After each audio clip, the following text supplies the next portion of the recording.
अस्सलाम वालेकुम। बहुत ही इम्पोर्टेंट डेफिनेशंस हैं जो किसी भी एचएससी के इंटरव्यू में आपसे पूछी जा सकती हैं, ठीक है। और ये कंप्लीट नोट्स वगैरह लेने के लिए आप मुझसे कांटेक्ट कर सकते हैं। So let's start. वो इंटरव्यूअर आपसे पूछ सकता है कि व्हाट इज़ हेल्थ। तो आपने उसमें बताना है कि absence of disease or the protection of people from personal injury. मतलब एब्सेंस ऑफ डिजीज़ यानी कि अ, बीमारी की गैर मौजूदगी या लोगों की हिफाजत फ्रॉम पर्सनल इंजरी, यानी कि उनकी वो इंजर ना हो resulting from the exposure to hazard substance and material. यानी कि कोई भी हैजर्डियस की वजह से वो इस चीज़ को एक्सपोज ना करें, इंजरी वगैरह को, ठीक है। ये आप शॉर्ट जो अगर डेफिनेशन बताना चाहते हैं तो physical and mental well being of a person at working environment. तो हमारे पास क्या होता है, हेल्थ होता है, ठीक है। तो सेफ्टी क्या है, सेफ्टी हमारे पास बेसिकली क्या है, लोगों की प्रोटेक्शन, इसके अलावा उनकी पर्सनल इंजरी, और जो ऑर्गेनाइजेशन है उसकी प्रॉपर्टी की जो सेफ है, ठीक है। मतलब उनकी प्रॉपर्टी डैमेज ना हो ऑर्गेनाइजेशन की, तो वो हमारे पास किस में आता है, सेफ्टी में आता है। तो इन्वायरमेंट क्या होता है, in surrounding in which an organisation operates including air water land natural resources flora fauna humans and their interaction. मतलब जहाँ भी काम वगैरह हो रहा है उसमें जो जो चीज़ भी आ रही है, ठीक है, जो जो चीज़ इंटरलिंक है काम साइट पे या जो भी है, ठीक है, वो सारा हमारे पास किस में आता है, इन्वायरमेंट में आता है। अर्गोनॉमिक्स क्या होता है, ये एक तरह का साइंस ऑफ रिलेशनशिप है, सॉरी रिलेशनशिप ऑफ साइंस है, किसके दरमियान, वर्कर काम करने वाला, इक्विपमेंट और वर्किंग इन्वायरमेंट, ठीक है। वेलफेयर क्या है, वेलफेयर है looking after employees well being. Welfare ये है कि जो भी कंपनी के अंडर काम कर रहा है, कंपनी के पास काम कर रहा है, ये कंपनी की रिस्पॉन्सिबिलिटीज़ है, ठीक है। ये रिस्पॉन्सिबिलिटीज़ में से एक रिस्पॉन्सिबिलिटीज़ है कि वो एम्प्लॉयज़ की वेल बीइंग, उसको एक ऐसा इन्वायरमेंट देंगे कि जो एम्प्लॉय है वो अच्छा फील करे, सिक्योर फील करे। तो एच एस सी पॉलिसी क्या है, it is the overall view of organization towards H S C. It is a legal requirement, it is top management commitment and it is signed by senior most person of management, ठीक है। जो H S सी policies होती है ना, वो कौन बनाता है, वो मैनेजमेंट के टॉप सीनियर बंदे होते हैं जो मैनेजमेंट को हैंडल करते हैं एचईसी की। और ओवरऑल ये पॉलिसीज़ जो होती हैं ये सेफ वर्क जोन के लिए काम करती हैं कंपनी का, ठीक है। जनरल स्टेटमेंट ऑफ इंटेंट क्या है, the organization overall approach to health and safety management and its aims in terms of performance, ठीक है। It must commit the organization to achieving legal compliance, ठीक है। ये ओवरऑल अप्रोच है organization की to health and safety management. और ये इस चीज़ को उनका एम है कि हम बेटर परफॉर्मेंस गेन करेंगे, और उसमें यही आता है जनरल स्टेटमेंट ऑफ इंटेंट में, ठीक है। सोर्स ऑफ इंफॉर्मेशन, ये कुछ एब्रीविएशन है जो आपको पता होना चाहिए। एमएसडीएस क्या होता है, मटेरियल सेफ्टी डाटा शीट। ये जो कोई भी प्रोडक्ट होता है ना उसके ऊपर वो लेबल लिखा होता है, ठीक है। इसके अलावा एचएससी क्या था, हेल्थ सेफ्टी एग्जेक्टिव। एसीजीआईएच क्या है, American conference of government industrial hygienic. और ईयू क्या है, यूरोपियन यूनियन, ठीक है।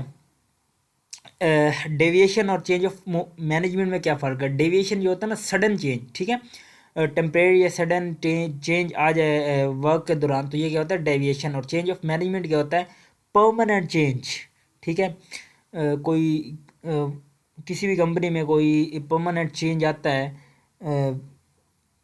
वो इसलिए आता है ताकि हम क्या कर सकें, इम्प्रूव कर सकें एफिशिएंसी ऑफ सेफ्टी प्रोसेस, ठीक है। बेंचमार्किंग क्या होता है, बेंचमार्किंग एक तरह की ये होती है कि कंपैरिजन है ऑर्गेनाइजेशन का वो अपने कंपटीटर के साथ खुद का कंपैरिजन करते हैं और उसमें जो है पड़ा फिर वो देखते हैं कि कौन सी चीज़ हमारी इम्प्रूव की जा सकती है, ठीक है। Comparison of on organisation performance with others in the industry और sector is known as benchmarking. Comparison of performance of two similar organisation, ठीक है। ये 4C जो है पड़े in developing a positive safety culture, ये कौन से हैं? ये कॉम्पिटेंसी, कंट्रोल, कम्युनिकेशन और कोऑपरेशन, ये हमारे पास 4C है। ये इंटरव्यू और आपसे पूछ सकता है। उसके अलावा वो आपसे पूछ सकता है कि type of process safety culture वो क्या है।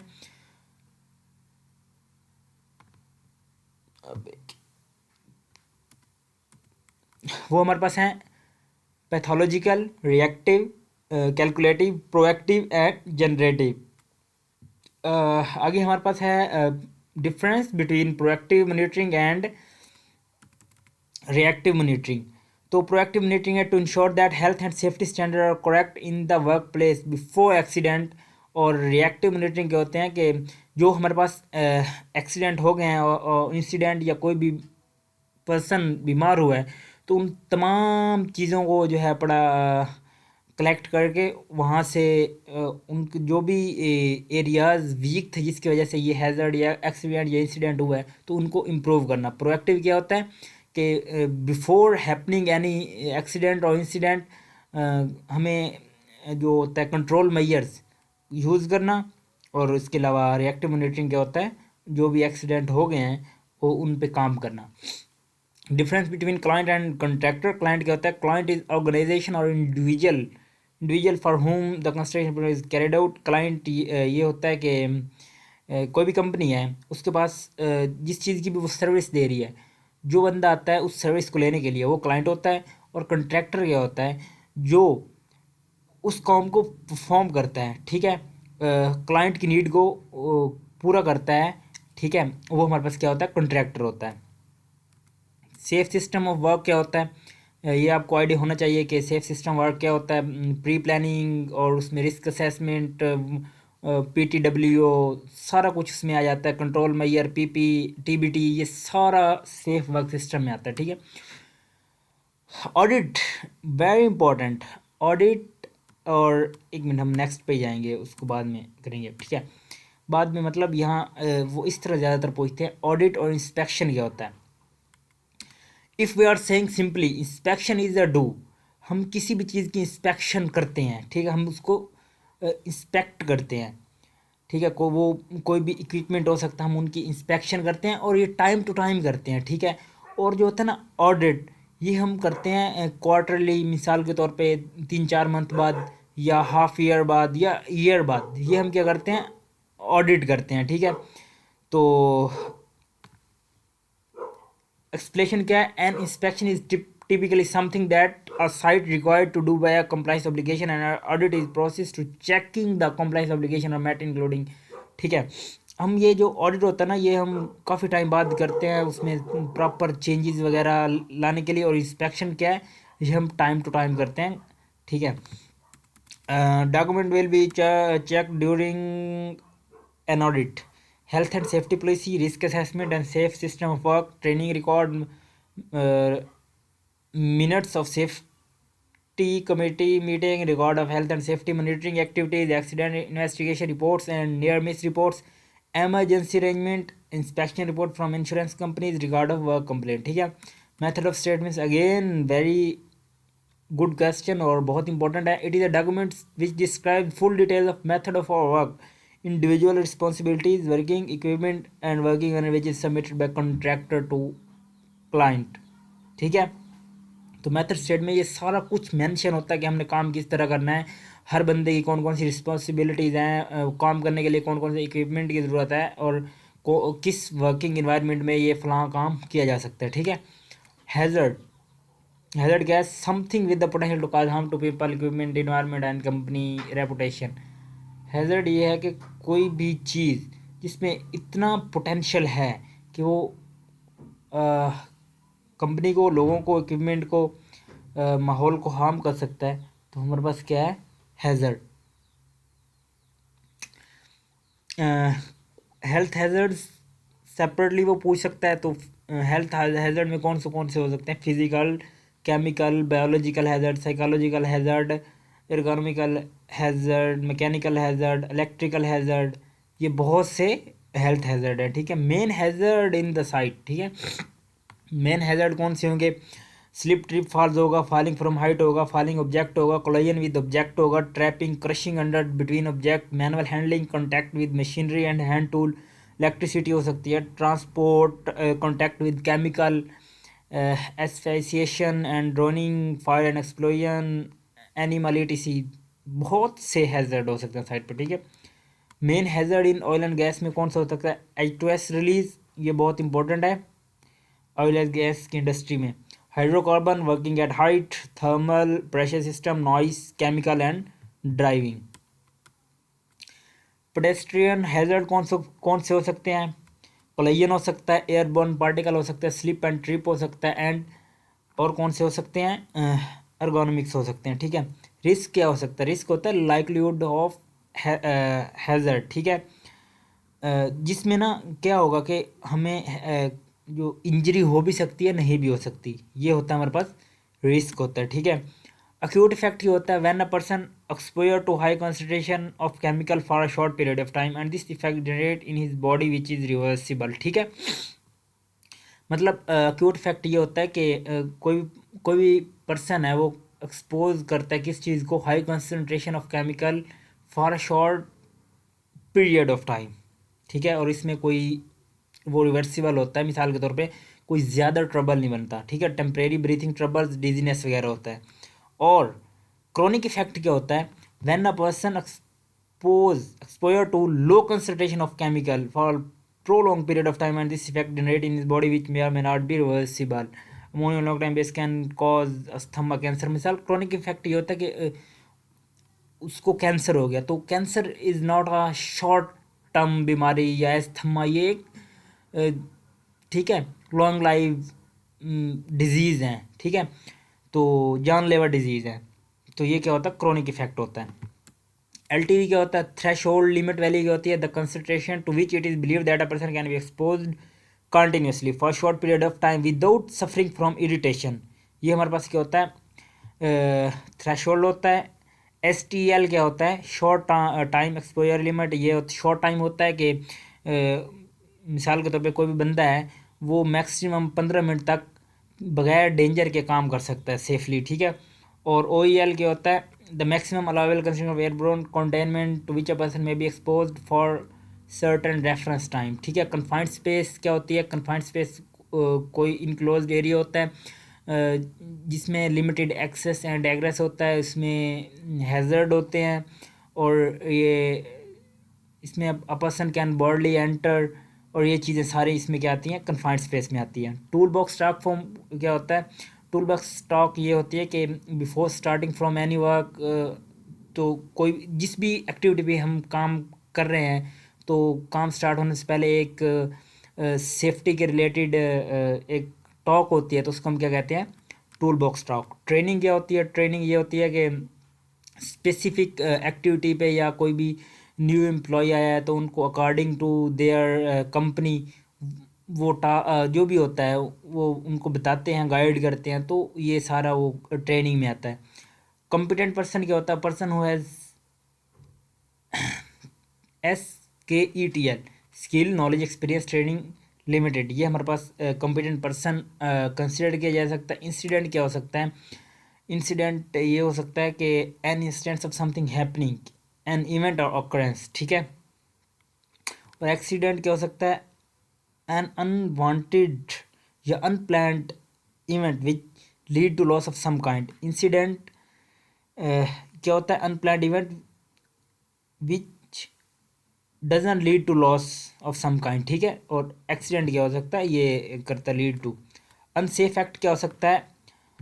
An act doing by a person who is not safe or lead to accident. Any condition where something exists that varies from normal accepted condition, ठीक है।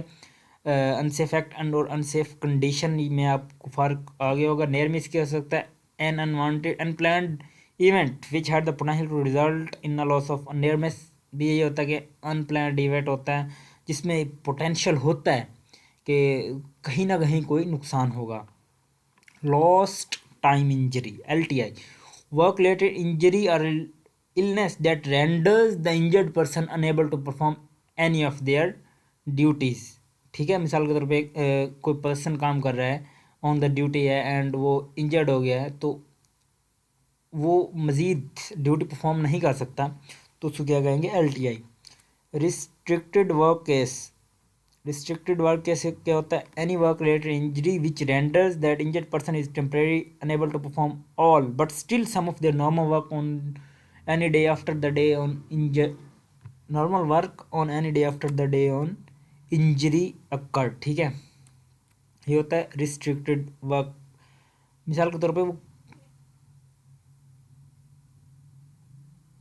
But still some of their normal work on any day after the day on injuries. ठीक है, medical treatment case क्या होता है, any work related injury involves neither lost time injury nor restricted work case but which is required treatment by physician और it does not include first aid. ठीक है, ये medical treatment case हो जाएगा। Occupational illness क्या होगी, any work related abnormal condition और disorder.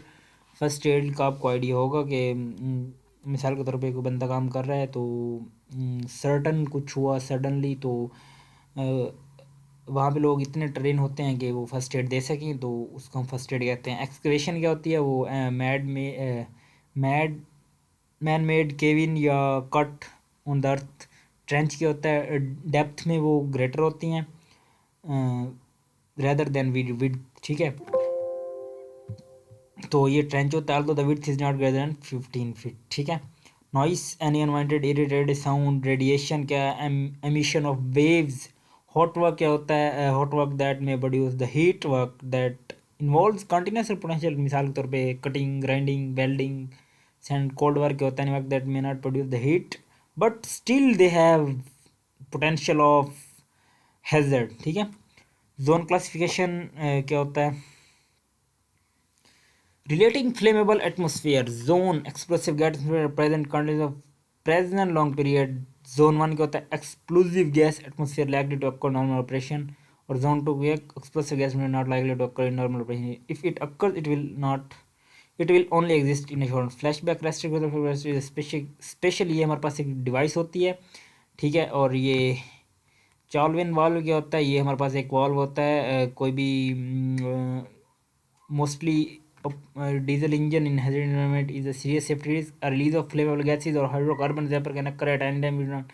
तो ये उसको हैजर्ड को स्टॉप करने के लिए होता है। ठीक है, स्पार्क अरेस्टर क्या होता है हमारे पास, a spark arrester is any device which prevent the emission of flammable debris from combustion sources such as internal combustion engine, fireplace and wood burning stove। Spark arrestor play a critical role in the prevention of wildland fire and ignition of explosive atmosphere। ठीक है, spark arrester एक ये device है जो क्या करती है, flammable को करती है। और डर्माटाइटिस क्या होता है, dermatitis also known as a eczema in a group of disease that result in inflammation of skin। These diseases are characterized by itchiness, red skin and rash। मिसाल के तौर पर ये हमारा केमिकल के एक्सपोजर या इस तरह की वजह से हमारे पास ये स्किन प्रॉब्लम्स होती हैं, तो ये डर्माटाइटिस होती हैं। पाइपलाइन प्रोजेक्ट एक्टिविटी सीक्वेंस क्या है, और ये आपके पास क्या है, पाइपलाइन। ठीक है, activity sequence, transportation of pipelines, right of way in Sandy area, stringing, bending, cutting, grinding, welding, field joint coating, NDT, pre-padding, post-padding, hydro-testing, decommissioning, de-oiling of existing line and restoration। Okay, that was today topic। I hope you would like it। So if you need any help, you can ask me in comment section। Thank you for listening this lecture। We will meet you soon inshallah। Thank you, thank you।